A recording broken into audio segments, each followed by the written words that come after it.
Now we're going to take you to our mini concert and interview with our special guest, Troy Allan. Ladies and gentlemen, this is being recorded in the home of Monte Tolar. I'm sitting down with a singer-songwriter from Texas, Mr. Troy Allan. Hello. Troy, thanks for doing this. Oh, no problem. This is great. You're going to give the listeners out there a little bit of who you are, and we're going to hear firsthand your songs. Oh, cool. My first question, who is Troy Allan? I think even I would like to know that. I'm pretty chameleon, if that's a word. I change a lot. One time, one show I'm in a cowboy hat, and the next time I'm in no hat, and then I'm in a baseball cap and no shoes and flip flops or whatever.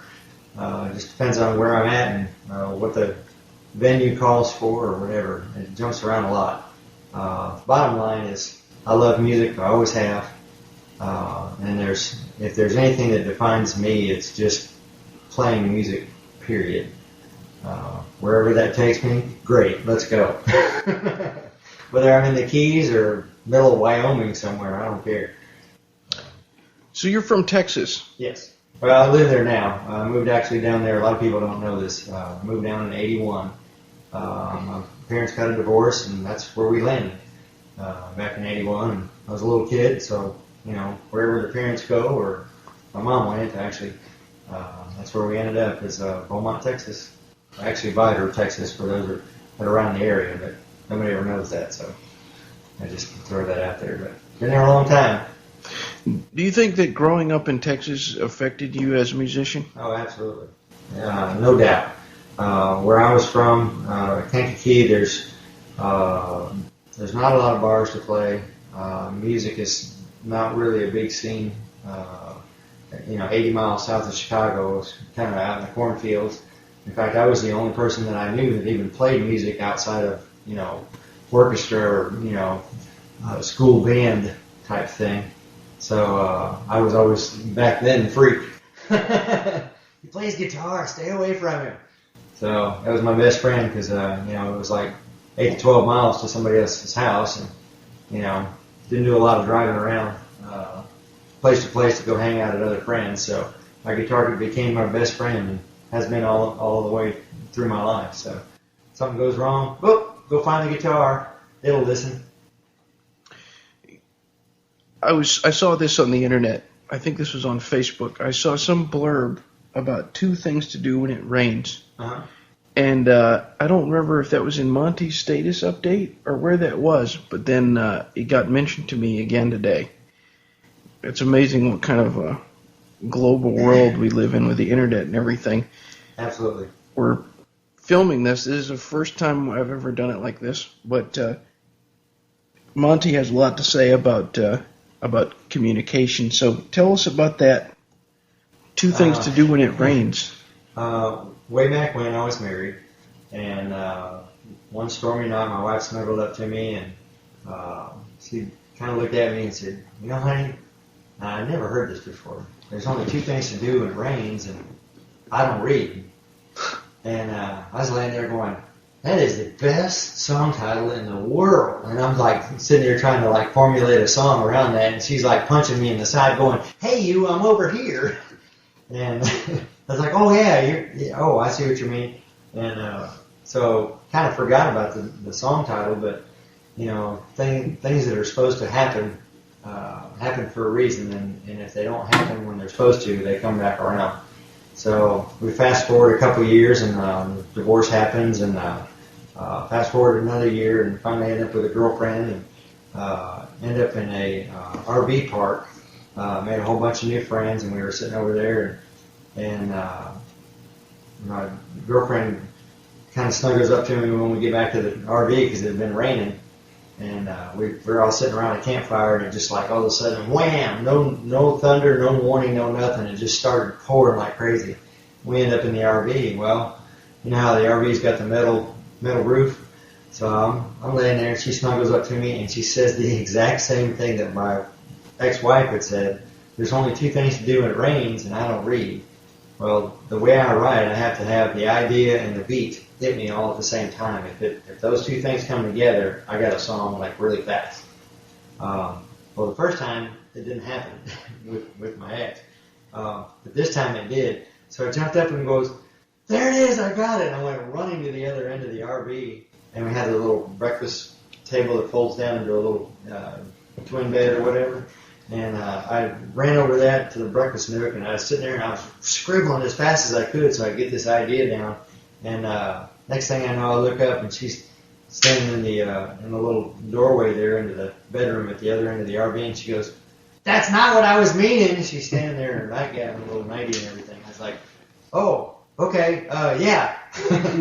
Hold on 2 seconds, and I'm like trying to finish up writing the song. Yeah. And I went back to the other end of the table, or to the RV, but I did get the song out, so that was a cool thing. It was actually that was the last song that was written to go on to just out the Corpus CD. So it just squeaked by. In fact, I bumped another song to be able to put that one on there. Well, we've heard about the song. Let's hear it. All right. 2 things to do when it rains. All I can right. think of one, but I'm curious what the second one. We're relaxing by the RV when our campfire party gets drowned by a summer deluge. All our friends go to running, dodging and cussing, saying no that they haven't a clue. Well, baby, don't get frightened, 'cause I've been enlightened, and I know what that lightning means. There's only 2 things to do when it rains, and I don't read. Some people go to praying, some go to laying, and carpet baby meaning to lay. Some go to bawling by mistake, start calling the weather just a waste of a day. But me, I go to granny, 'cause I know it's the beginning. I just let my baby leave. There's only 2 things to do when it rains, and I don't read. Some who are misinformed think of thunderstorms, time to turn on the old boob too. But me, I take a tour turning out the lights, 'cause all I wanna turn on is you. When there's precipitation, there's anticipation, perspiration is starting to be. There's only 2 things to do when it rains, and I don't read. Some people go to praying, some go to laying, and carpet baby meaning to lay. Some go to bawling by mistake, start calling the weather just a waste of a day. But me, I go to grinning, 'cause I know it's the beginning. I just let my baby leave. There's only 2 things to do when it rains, and I don't read. No rain gonna beat it. There's only 2 things to do when it rains. Not no rain. Baby, where you going with my 4-wheeler? It's brand new. Don't take it out and get it muddy. Yeah. Thank you much. Thank you much. It's one of those little tongue-in-cheek songs. Troy Allan, ladies and gentlemen, on the Paul Leslie Hour. Thanks, Troy. So, you mentioned that you were from Texas. There's a lot of music that comes from Texas, a lot of great music that comes from Texas. Yeah. So, who were you listening to? Who influenced you the most? Well, Beaumont, back in the early 80s and all the way through, I'd say early to mid-90s, was a huge music area.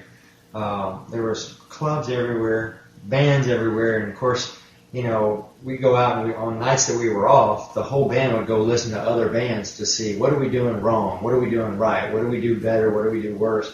Not so much as a challenge thing, but I'm so fortunate to be having that stuff go on in that area, because what happened is it made us want to be better. So it was like, oh man, they're doing this and they're doing all these breaks and these neat little musical chops and stuff like that.